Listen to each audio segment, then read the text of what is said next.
They laughed at him when he walked into the building. Dust on his jacket, a bruise on his hand, silence in his eyes. Minutes earlier, he'd been shoved to the ground for daring to stop a fight. An old woman had pulled away in fear when he tried to help. To the city, he was just another black man who didn't belong. What no one knew, what they were about to learn, was that the man standing there had come to tear open a corruption so deep it had buried justice itself, and to save the innocent, he was willing to let the world believe he was guilty. Before we begin, tell us in the comments, where are you watching from today? And if you believe some heroes are willing to look guilty to save the innocent, this story is for you. Riverton woke up under a low, steel-gray sky. Winter light thin as paper, wind cutting through glass towers and older brick blocks like it had a grudge. The streets moved fast here, not because people were happy, but because they didn't want to be noticed for too long. Miles Carter moved differently. He was 32, black, and built like a man who had carried weight most people only talked about.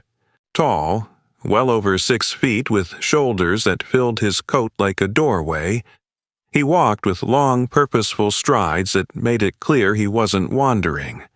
His skin was a deep brown that the cold air couldn't pale. His hair was cut close and clean, a disciplined fade that matched the sharp line of his jaw. The left side of his mouth had a faint scar, old, pale against his skin.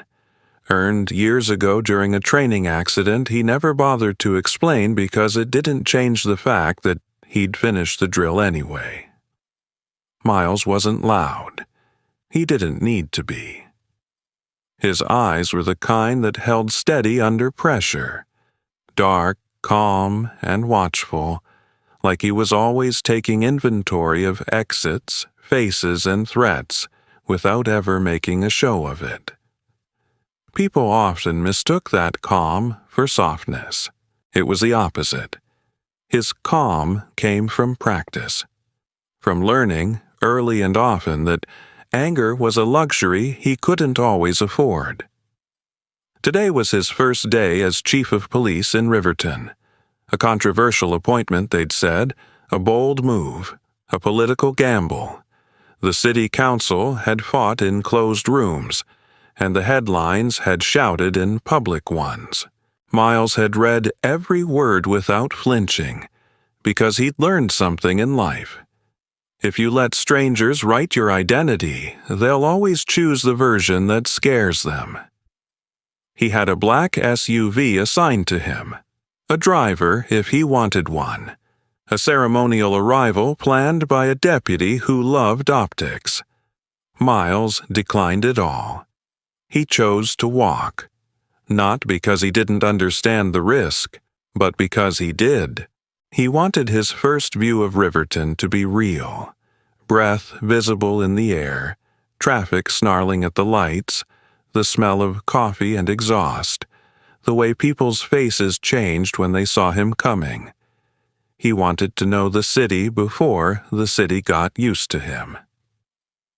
As he passed a storefront window, he caught his reflection. Dark wool coat, white shirt, tie knotted tight, badge case tucked inside his jacket like a promise he hadn't earned yet. His hands were bare. The cold didn't bother him as much as it used to. Or maybe he just didn't complain anymore. A few pedestrians noticed him and did what they'd been trained to do by habit and fear.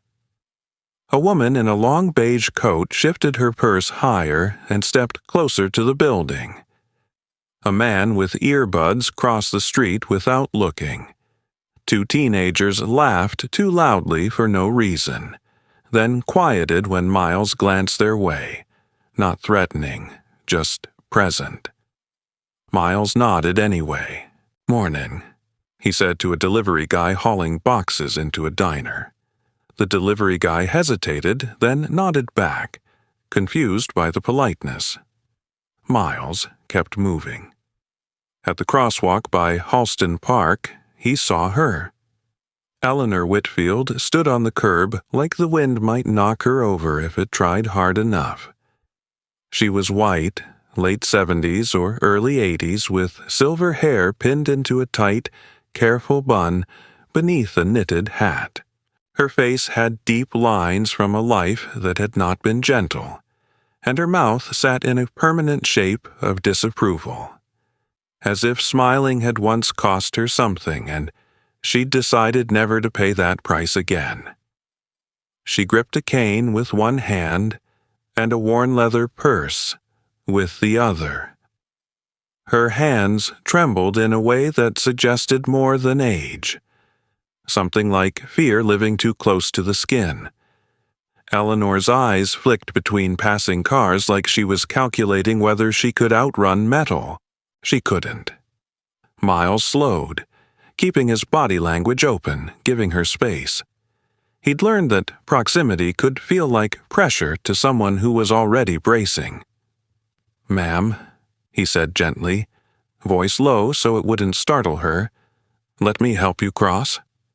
He reached out, not to grab her, not to pull, just to offer an arm.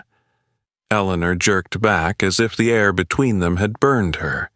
She yanked her coat away from his hand so hard the fabric snapped. Her eyes were sharp with panic, and panic can look a lot like hate when it doesn't know any better. "Don't touch me," she said, each word clipped like scissors. Then she turned her face away, chin up, as if refusing to look at him could rewrite what she'd just done. Miles stood there a moment, his hand still half raised before he let it drop. He felt the familiar pinch in his chest, not heartbreak, not shock, just the dull sting of an old bruise someone kept pressing to see if it still hurt. He could have argued. Could have said, "I'm the police chief." Could have said, "I'm trying to help." Could have said, "You don't even know me." But he knew something else, too. Sometimes people weren't reacting to you. They were reacting to a story they'd been told about you. Miles nodded once, not to her, but to the situation, like a soldier acknowledging terrain. "All right," he said quietly. "Be safe." He stepped back to give her room, then lifted a palm toward the oncoming cars. A driver slowed. Another slowed, irritated. Miles held his ground anyway until the flow thinned enough for Eleanor to cross on her own. She didn't thank him. She didn't look at him. Still, she made it across. Miles kept walking. He didn't hate his skin. He'd never wanted to. His mother had raised him to treat his identity like inheritance, not punishment. He loved being black the way he loved the sound of his own heartbeat, because it meant he was here, still standing, still capable of change. If the world made things unfair, then fairness wasn't a gift. It was a job. A block later, the city tested him again. It started as a burst of shouting, angry, ugly, the kind of language that turned heads but didn't bring help. Two white men were squared off beside a convenience store, close enough that their breath collided. One was broad and thick-necked, wearing a work jacket with a company logo half covered in grime. The other was leaner, with a red face and hands that moved too fast, like he'd spent his whole life trying to prove he took up space. The bigger one shoved the smaller one. The smaller one swung back, wild and sloppy. A glass bottle clattered and broke near the curb. Pedestrians scattered in practiced arcs, pretending they hadn't seen anything at all. Miles moved before he finished thinking. He stepped between them, palms out, voice firm. "Hey, back off, that's enough." The men froze, not because they respected him, but because they hadn't expected anyone to step in. Up close, Miles could smell sweat, cheap tobacco, and something sharper, resentment. The thicker man's eyes slid over Miles's face, then stuck on his skin like it was a provocation. He sneered. "Who the hell are you to tell us anything?" he spat. Miles kept his stance grounded, feet planted, shoulders relaxed. De-escalation wasn't just a policy to him. It was a skill. Practiced in locker rooms, crowded streets, tense hallways, anywhere a situation could go wrong in seconds. "I'm someone who doesn't want either of you in handcuffs," Miles said evenly. "Walk away." The leaner man laughed, short and mean. "Look at this." Then it happened. Fast. The thicker man shoved Miles, hard, deliberate, with both hands. It wasn't a panicked push. It was a statement. Miles' heel hit a patch of ice slicked into the concrete. His balance broke. He went down sideways, shoulder striking the pavement first. Pain snapped through him, hot, immediate. His palm scraped against grit. He tasted iron where he bit the inside of his cheek. For a split second, the city went quiet. Then the two men stepped back like they'd proven something and didn't want to hang around for consequences. The thicker man leaned in just enough to let his words land. "You don't get to interfere in our business," he muttered. "Not you." They walked off, quick and confident as if they knew no one would chase them. Miles stayed down for half a breath, not because he couldn't get up, but because he was listening, checking his shoulder, counting pain, making sure nothing was broken. He flexed his fingers. His right hand stung. A thin line of blood ran across his palm, bright against dark skin. He pushed himself up. A few people were watching from a distance, eyes wide, bodies angled away like they might catch trouble by proximity. Someone across the street raised a phone, not to help, but to record. Another person pretended to search their pockets like they might find courage in loose change. Miles rolled his shoulder once, slow. It hurt, but it held. He looked in the direction the men had gone.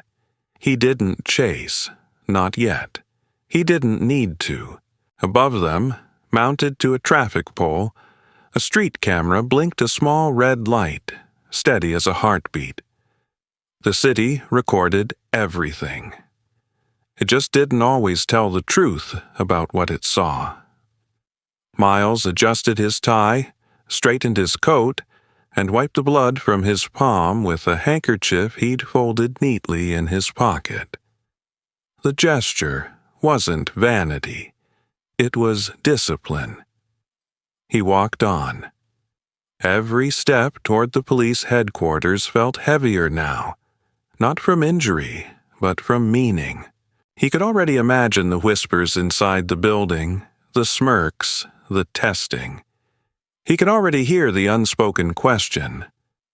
What makes you think you belong here? Miles had heard that question his whole life, asked in 100 different languages, in sideways glances, in locked car doors, in job interviews where the room went cold when he walked in. He'd learned not to answer with anger. He answered with results. At the end of the avenue, the Riverton Police Department headquarters rose like a slab of authority. Stone facade, wide steps, flags snapping in the wind. Miles paused at the bottom of the stairs. He let the cold air fill his lungs. He let the pain in his shoulder remind him that he was human, not a symbol. Then he climbed. As he reached the top, the front doors reflected his face again. Scrape on his hand, faint smear on his sleeve, eyes steady. Inside, the lobby was bright and busy, the hum of radios and ringing phones bouncing off polished floors. Conversations faltered when people noticed him. A few officers glanced at the scuff on his coat and the dried blood near his cuff. Someone in uniform smirked. Another person's eyebrows rose as if this was entertainment. Miles didn't react. He stepped forward, calm, carrying himself like the title was already his, even if the room didn't want it to be. And somewhere behind him, outside on the street, the camera's red light kept blinking, silently holding the first piece of a story Riverton wasn't ready to hear. Miles Carter walked into his new life, wounded but unbroken, because he hadn't come here to be liked. He'd come here to change what this city thought it could get away with. The Riverton Police Department rose from the street like a slab of old authority. Stone steps worn smooth by decades of boots, flags snapping sharply in the winter wind. Miles Carter climbed the stairs without slowing. His coat was scuffed at the sleeve, his tie slightly crooked, and a faint smear of dried blood darkened the cuff of his shirt. None of it bent his posture.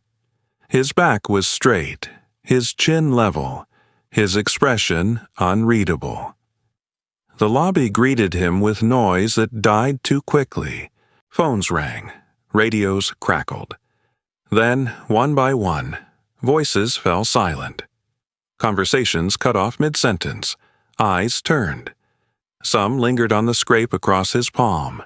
Most lingered longer on his skin.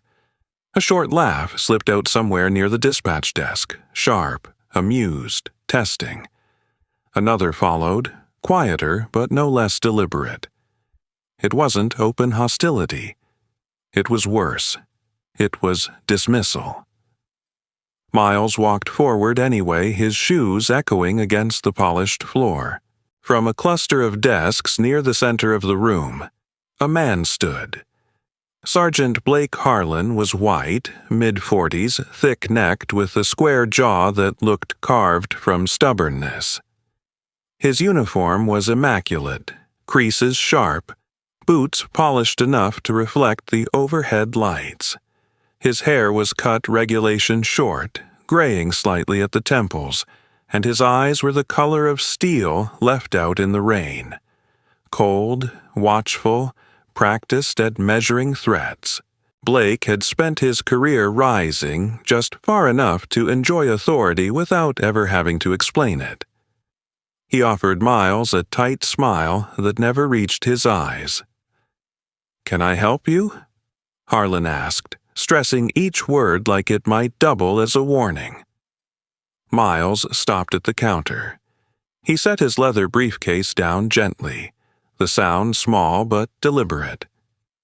"I'm Miles Carter," he said. His voice was calm, low, steady. "I'm here to assume duties as chief." The room reacted in ripples. A couple of officers snorted openly now. Someone muttered, "Yeah, right."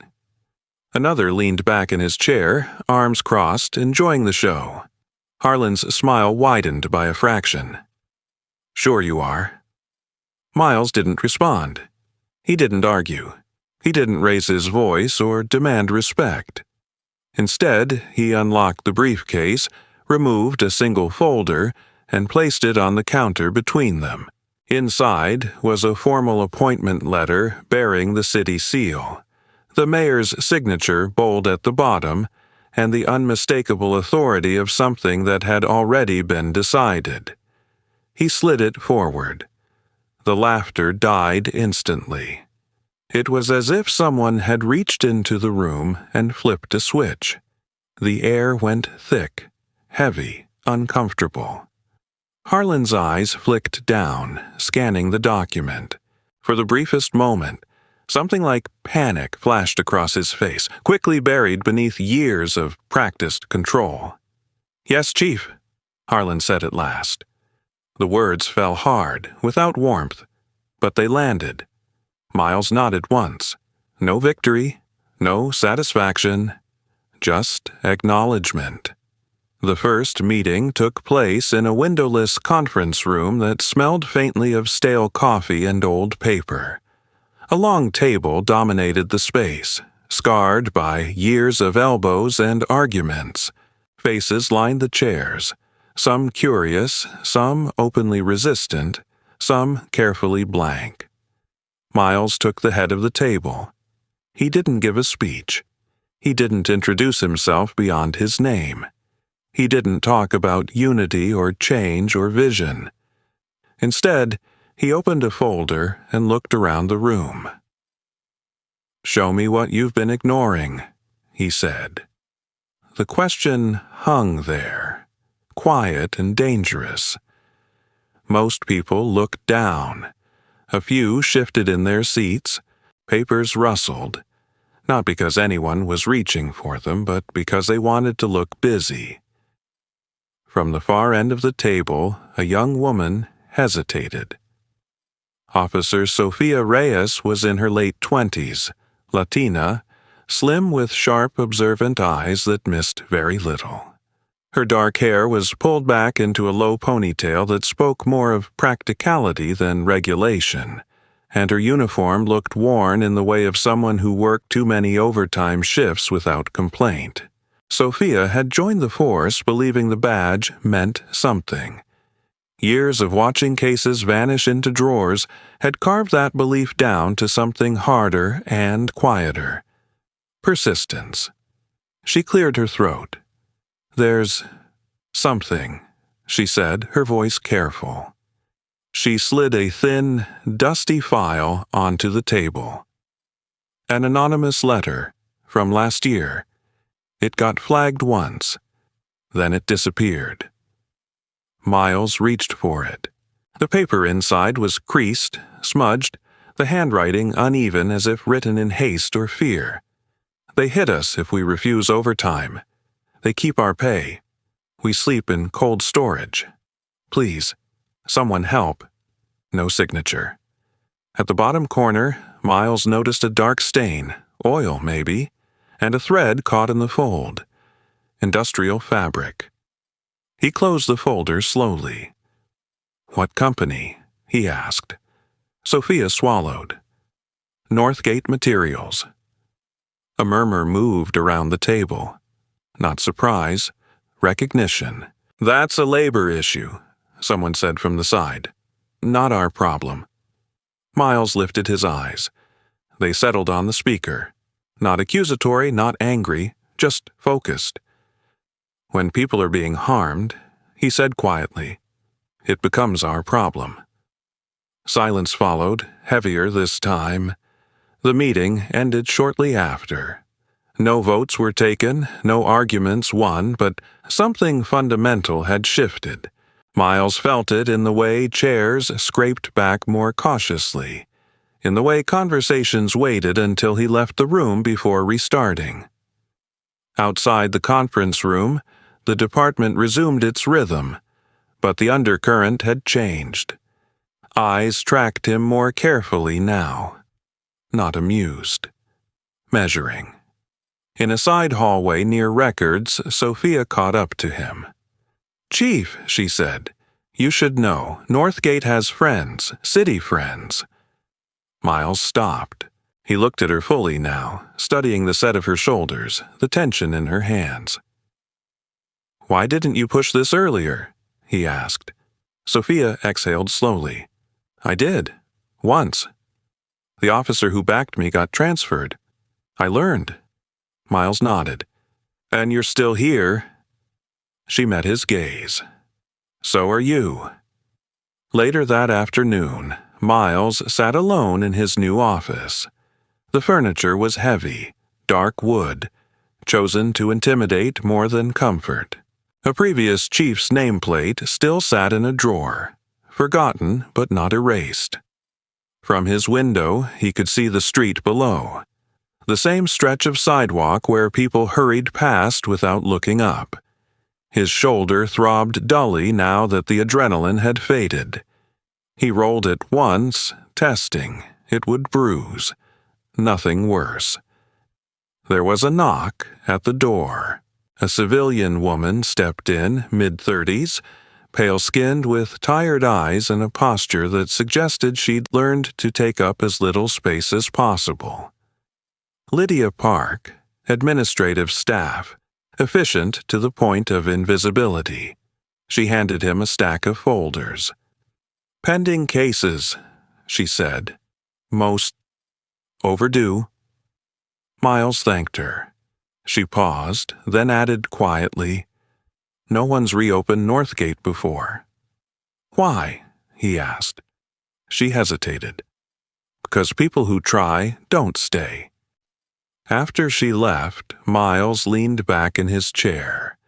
He thought of the men who had shoved him that morning. Thought of the street camera blinking red. Thought of the letter written by someone who believed no one would listen. Outside, Riverton moved on, unaware that something had cracked open. Miles didn't yet know how deep the rot went. He only knew one thing with certainty. The room hadn't wanted him. And that was exactly why he was here. The investigation began quietly, the way dangerous things often do. Miles Carter understood optics well enough to know that noise without proof only warned the guilty. He ordered no raids, issued no press statements, and made no grand promises. Instead, he worked the hours when fewer people watched. Early mornings, late nights, reading files that smelled like dust and avoidance. Riverton, however, was not a city that waited for facts. Rumors traveled faster than patrol cars, slipping through diners, barber shops, and break rooms, twisting before they settled. Miles kept his head down and his circle small. Parallel to the investigation, other currents began to move. That same afternoon, Miles found himself back at the same intersection near Halston Park. The light was slow there, stubborn, as if it enjoyed holding people in place. Eleanor Whitfield stood on the curb again, bundled in her gray coat, cane planted like a fragile boundary between her and the world. In daylight, she looked smaller than she had the day before, her sharpness softened by fatigue. Her eyes flicked up when she sensed someone near. Miles stopped several steps away, far enough to leave her control intact. He didn't reach out. He didn't speak at first. When the traffic slowed, he raised his hand, palm out, signaling the cars with quiet authority. Drivers responded, some grudgingly, some immediately. "Ma'am," he said, voice even, "you can go now." Eleanor studied him, uncertainty etched deep in her face. She didn't thank him. She didn't smile. But she didn't recoil either. She stepped forward carefully, crossing the street on her own terms. When she reached the other side, she paused just for a second, then continued without looking back. It wasn't forgiveness. It wasn't understanding. It was something smaller and far rarer. Space. Miles watched until she was safe, then moved on. Later that evening, a different kind of interruption arrived. Claire Bennett, investigative reporter for the Riverton Ledger, had the posture of someone who expected doors to close in her face. Early 30s, pale with dark circles earned from late nights rather than neglect. Claire wore her brown hair pulled into a loose knot that never quite stayed put. Her clothes were practical, muted. She preferred to blend in, to be forgotten. Years earlier, she'd covered a corruption story that cost her a mentor and taught her a hard lesson. Truth mattered, but timing mattered more. She waited outside Miles' office with a recorder in her coat pocket and doubt in her eyes. When Miles let her in, she wasted no time. "I received something," she said, placing a small digital recorder on the desk. No return address, no name. She pressed play. At first there was static, then voices, raised, panicked, the sharp crack of something hitting flesh, a man gasping, someone crying, "Please, please!" The recording cut off abruptly. Miles said nothing. His jaw tightened almost imperceptibly. "It's rough," Claire admitted. "I can't publish this alone. It'll get torn apart." "But it's real." Miles studied the device. "Where did it come from?" She shook her head. "That's the problem. I don't know." "Then you don't print," Miles said. "Not yet." Claire met his gaze. "Someone already tried to stop you, Chief." Miles glanced down at the faint scrape still healing on his palm. "They've been stopping people like me for a long time." Claire hesitated, then nodded. She slipped the recorder back into her pocket, understanding the terms, even if she didn't like them. The core of the investigation took shape the following day. Miles and Sophia Reyes sat in records, combing through Northgate Materials' history. The company presented itself as a reliable supplier, clean website, polished mission statements, community donations prominently displayed. The numbers told a different story. Workplace injury reports filed and then quietly withdrawn. Emergency calls from the warehouse address marked misdirected or unfounded. Employee turnover so high it looked like a typo. "They cycle workers," Sophia said, her finger tracing dates. "Mostly temps. A lot of undocumented. Some homeless. Disposable." Miles replied. They drove out to the industrial district by late afternoon. Northgate's facility squatted behind tall fencing topped with cameras that never blinked. The building itself was gray and windowless, as if it had nothing to hide because it expected no one to look. Behind the main warehouse, an alley stretched narrow and cold. That was where they found him. Darnell Price looked no older than 35, though hardship had folded years into his posture. He was thin to the point of fragility, his cheeks hollow, his clothes layered and mismatched. His hand shook as he tried to light a cigarette with fingers stiff from the cold. His eyes, dark, wary, flicked to Miles' badge and immediately away.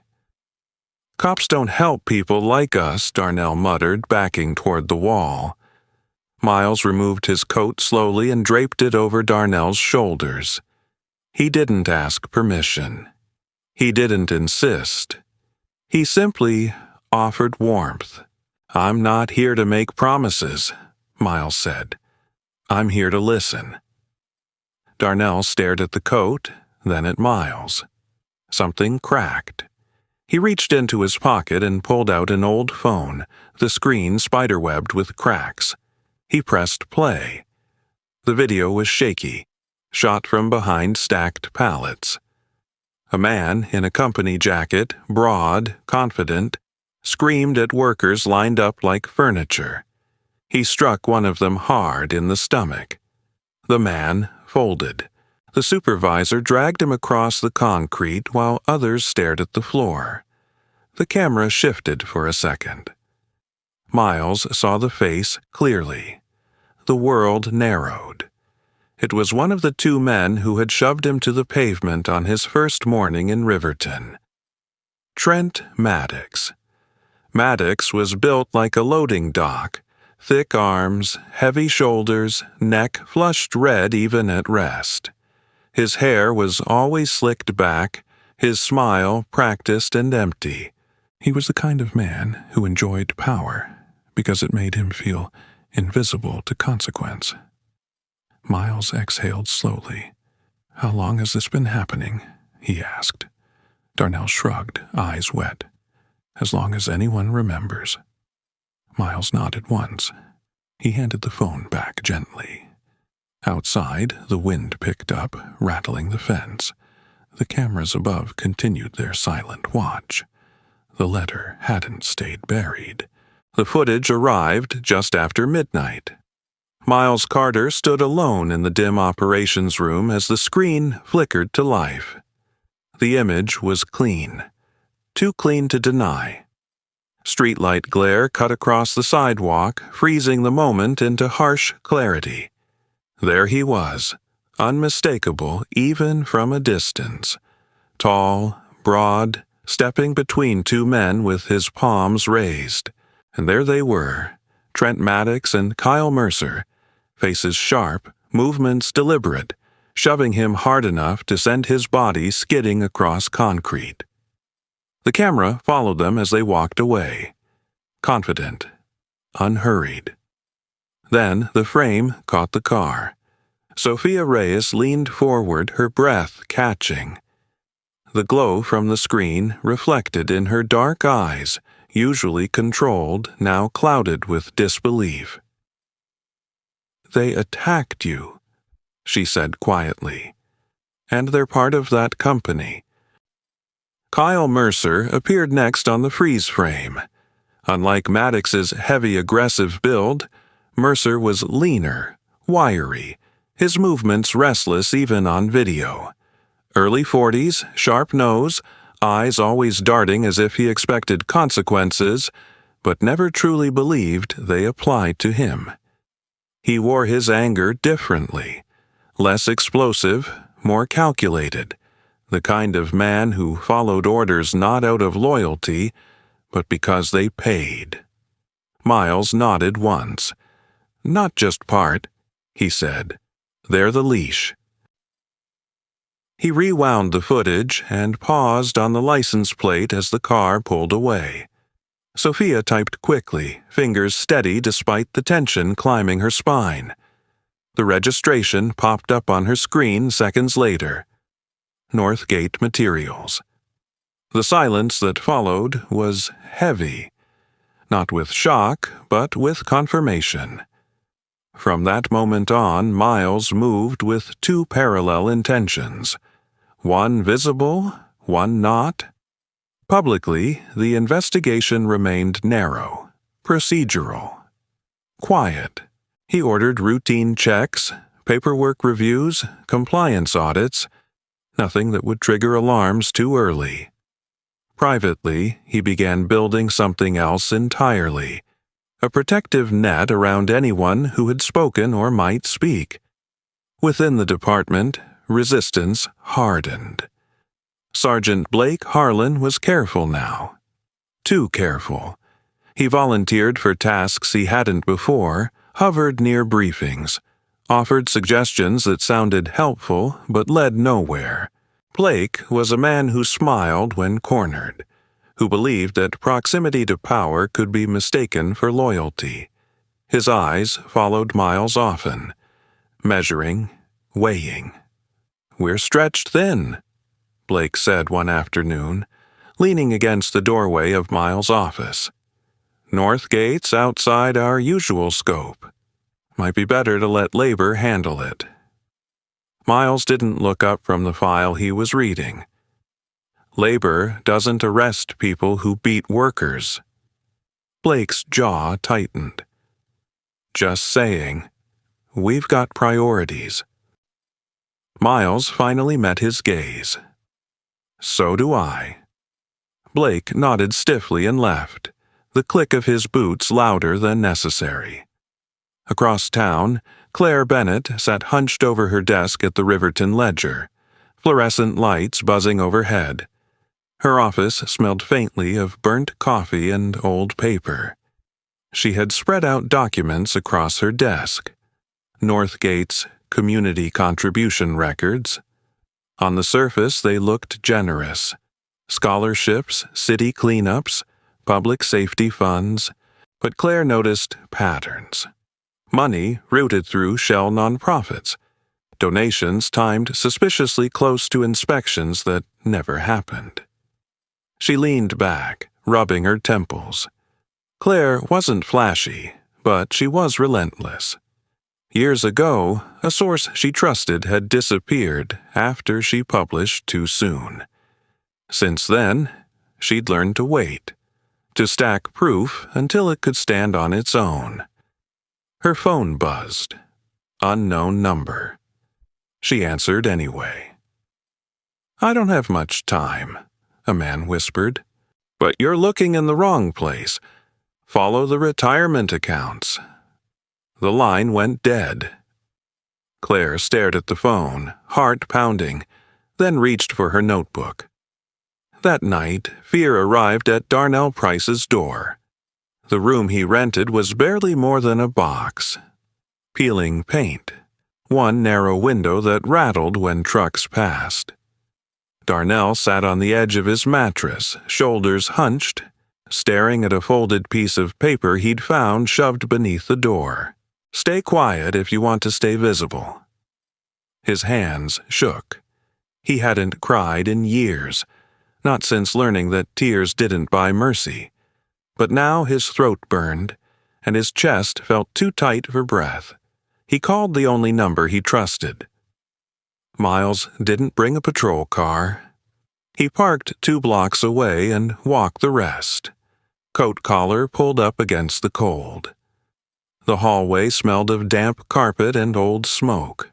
When Darnell opened the door, his eyes were red, his body rigid like he expected the room itself to turn on him. "They'll come for you," Darnell said, voice breaking. "Why are you doing this?" Miles stepped inside, closing the door gently behind him. The space was small, but he didn't let it crowd him.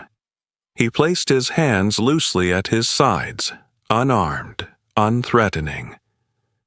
"Because someone should have done it sooner," he said. Darnell laughed weakly. "That's not an answer that keeps people alive." Miles met his gaze. "It's the only one that changes anything."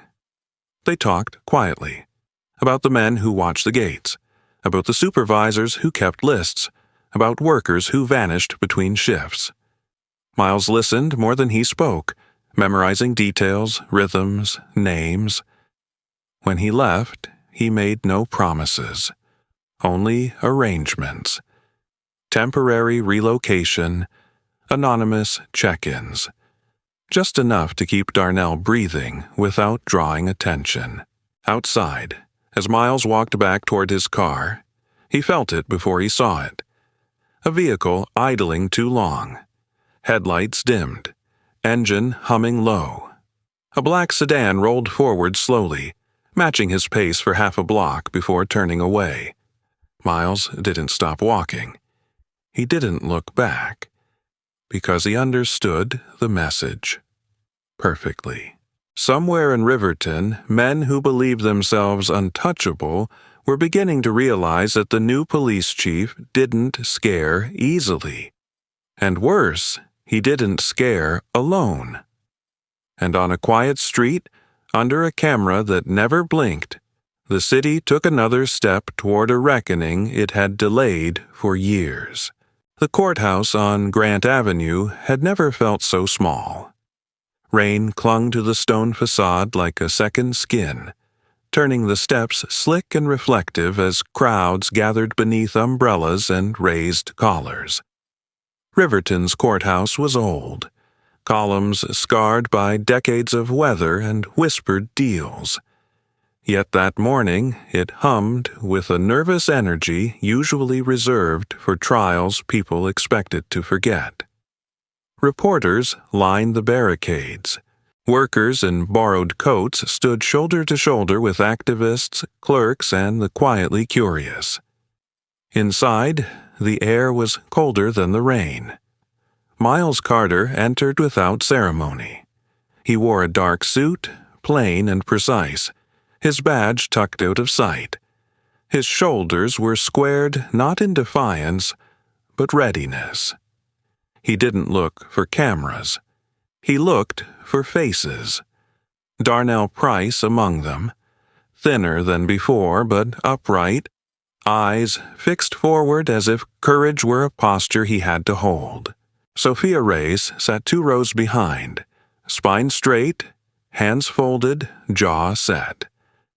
Claire Bennett stood near the aisle with a reporter's notebook closed against her chest, waiting for the moment when facts would finally outrun denial. Miles was not here as a spectacle. He was here to insist that harm be named. The courtroom filled quickly. Wood benches creaked. Murmurs rose and fell. When Judge Richard Caldwell entered, the room stood. Caldwell was a white man in his early 60s, tall even while seated, with silver hair combed neatly back and a face trained to reveal nothing it did not intend.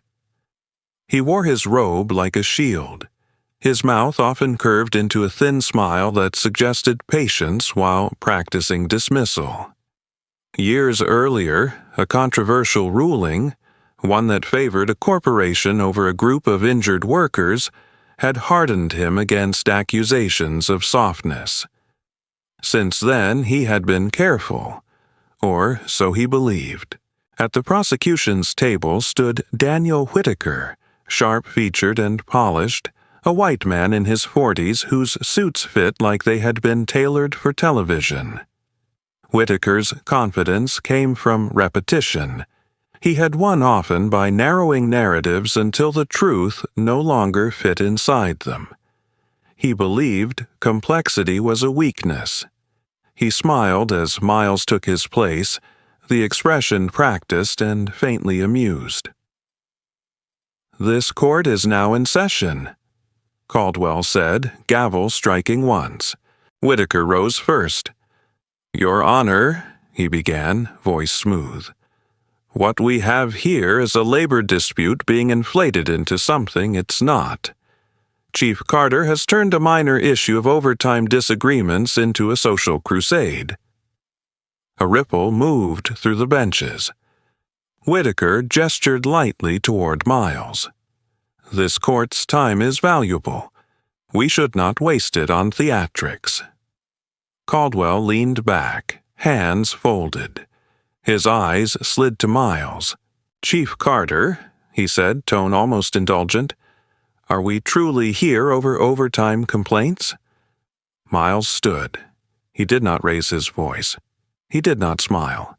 He looked directly at the bench, not as a challenger, but as a man refusing to let words shrink reality.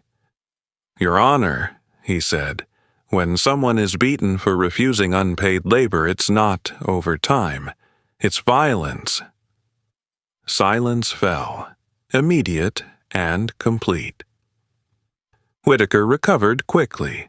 He began introducing contracts, dense pages filled with clauses and signatures, all legal, all precise. He questioned witnesses with speed and pressure, leaning into them until their voices wavered. Trent Maddox was called next. Maddox approached the stand with a performance of humility. Broad, clean-shaven, hair slicked back, he kept his eyes down and his hands folded. A model employee. He spoke softly, denied force, framed incidents as misunderstandings. To the untrained eye, he looked reasonable. Miles watched without expression. When Whitaker finished, Miles nodded to Sophia Reyes. She rose, professional and steady, and approached the evidence table. With a practiced motion, she activated the screen mounted near the bench. The footage appeared. A sidewalk under a streetlight, 2 men arguing, a third stepping between them. The shove, the fall. Maddox's face clear as day. Gasps rippled through the room. Whitaker stood abruptly. "Objection! Irrelevant!" Miles responded before the judge could speak. "It establishes a pattern of behavior, Your Honor." Caldwell studied the screen, then Maddox, then Miles. "Proceed," he said. Next, Claire Bennett stepped forward, no longer just a reporter, but a witness to truth. She submitted the cleaned audio file, the same one she'd received anonymously, now clarified through expert analysis. The room filled with sound. Maddox's voice, unmistakable barking orders. Make them work. No pay. If they complain, hit them. A woman in the gallery covered her mouth. Darnell closed his eyes. Whitaker's confidence cracked. This is hearsay, Miles cut in, calm as iron. It's corroborated by payroll records, medical reports, and multiple witnesses under oath. He handed forward documents. Bank transfers routed through charitable fronts, dates aligning with inspections that never occurred. The final page landed with a soft thud. A transfer to a retirement account. The name attached froze the room. The former police chief of Riverton. A murmur surged like wind through leaves. Caldwell leaned forward, his practiced smile dissolving into something harder, more alert. He examined the signature approvals, the routing, then looked at Whitaker, whose jaw tightened as recognition dawned. Caldwell struck the gavel. Order. His voice was different now. Lower. Serious. We will proceed, he said. The hearing stretched on, each hour stripping away another layer of pretense. By the end, the room no longer questioned whether harm had occurred, only how far it reached. Maddox's mask slipped. Whitaker's arguments narrowed until they collapsed under their own precision. When the court adjourned for the day, people did not rush to leave. They sat, absorbing the fact that the truth had not only entered the room, it had stayed. Miles gathered his papers and turned to go. As he passed the benches, someone spoke his name. Then another. Soft at first, then certain. Outside, the rain had stopped. The clouds were lifting just enough to let light touch the courthouse steps. Reporters surged forward, questions tumbling over one another. Miles paused once, just long enough to say, "This case is about people who were hurt being seen. Nothing more." As he walked away, the building behind him seemed changed. Not because stone had shifted, but because the story told within it finally had the right name. The trial did not end in a single day, or with a single blow. It unfolded the way truth often does, slowly, painfully, and in full view of people who had spent years looking away. Each morning, the courtroom filled again. Each evening, Riverton went home a little quieter, carrying new names, new facts, and the discomfort of recognition. Witnesses were relocated and guarded. Some arrived shaking, escorted by plainclothes officers who spoke softly and stood too close on purpose. Others testified by video, faces partially obscured, voices steady only because they had practiced telling the truth alone first. Trent Maddox and Kyle Mercer sat at the defense table, no longer polished, no longer confident. Maddox's shoulders slumped as the days passed. Mercer's restless eyes darted until even denial seemed too expensive to maintain. Northgate materials unraveled thread by thread. Accountants testified with charts and timelines. Inspectors admitted to visits that never happened. Emails surfaced. Casual, careless, damning. The word systemic stopped sounding abstract and began to feel personal. What mattered most did not wear suits.